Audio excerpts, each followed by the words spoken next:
Oh, come on. Nah. Haven't used her in a while.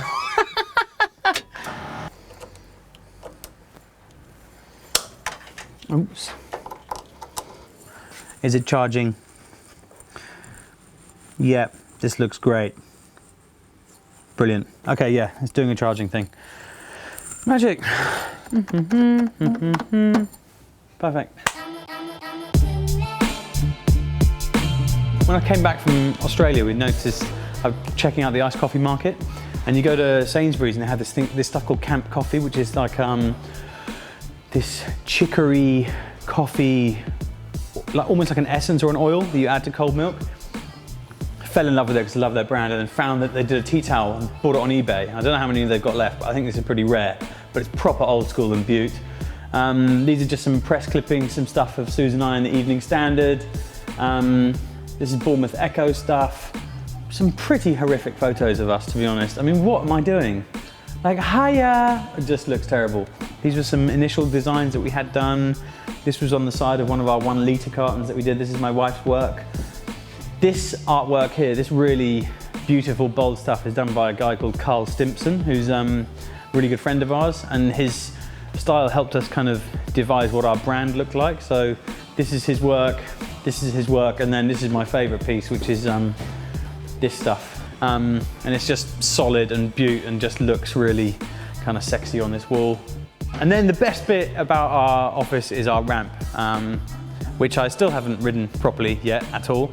But it looks and makes for a nice piece in the office. And we traditionally have our breakfast and lunch and sometimes dinner and a few beers around here. This is Jim. He probably won't wave at you. Yeah, he waves once. We keep him in the shed because he's not actually part of our crew, but he runs a separate business out of here, and he was part of the furniture when we got here, and he won't go away. I've got to show you this picture. This here is Sharjah Souk. Now, Susan and I grew up in the United Arab Emirates in Dubai, but we lived in basically the crapper emirate, just on the other side of Dubai, called Sharjah.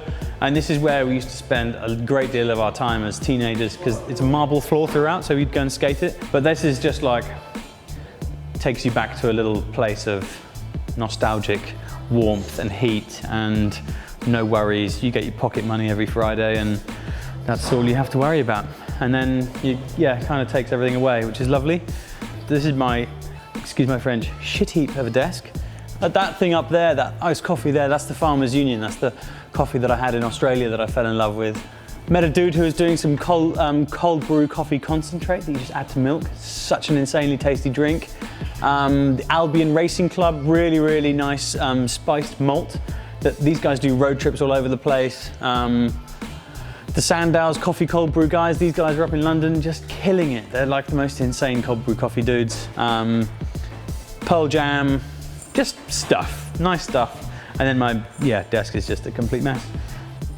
Before doing Jimmy's, so the illegal beer service, so down here you've got Mudderford and Hainsbury Head, where you've got 345 beach huts that people stay in throughout the whole summer. So we decided to print a load of menus, get some magnets with our business card attached to it, and give them out to every single hut and say, stick this on your fridge, and whenever you need an 8-pack of Bud or 2 bottles of white wine or whatever else, just look at our menu, give us a call, and we'll come and drop it to you. And then throughout the summer you just get a call saying, hi, I'm sat at deck 125, can you bring us a whole load of beers and a few bottles of wine? So we just skip over the water, go and grab the booze from our friend's house, got to this guy's beach hut deck, and he's just kind of sat there with all these beads of sweat trickling down, and it was a boiling hot day, and he just heard this dunk, and he opened his eyes, and there's just these 8 buds on ice on his deck, and he was just throwing money at me, you're the most amazing person in the history of the world. But then we kind of got closed down because it was illegal. Never mind.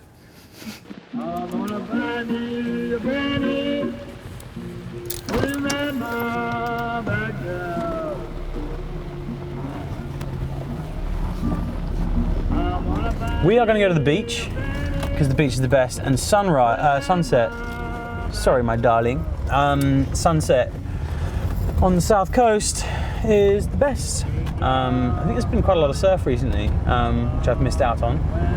Again. But yeah, we'll go and check out the pier.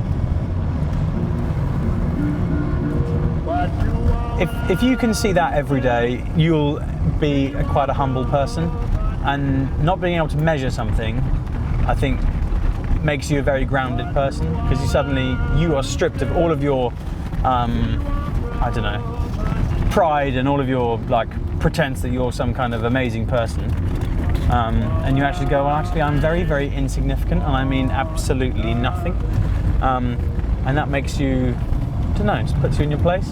And that's what the sea does.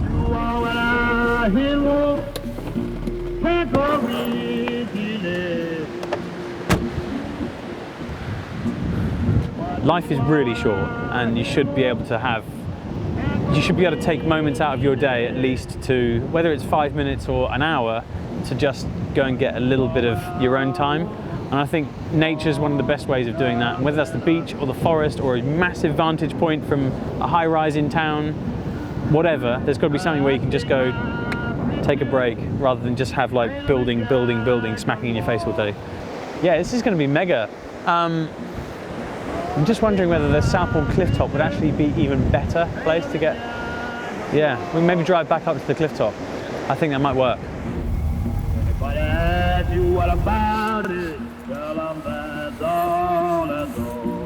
There's nothing better than seeing enjoyment on people's faces.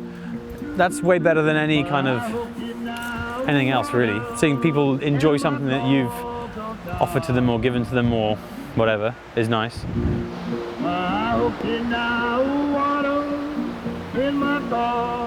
You know, we went to Oz, we did a load of surfing, we hung out on the beach, and we're kind of like bringing that back here, and that's cool.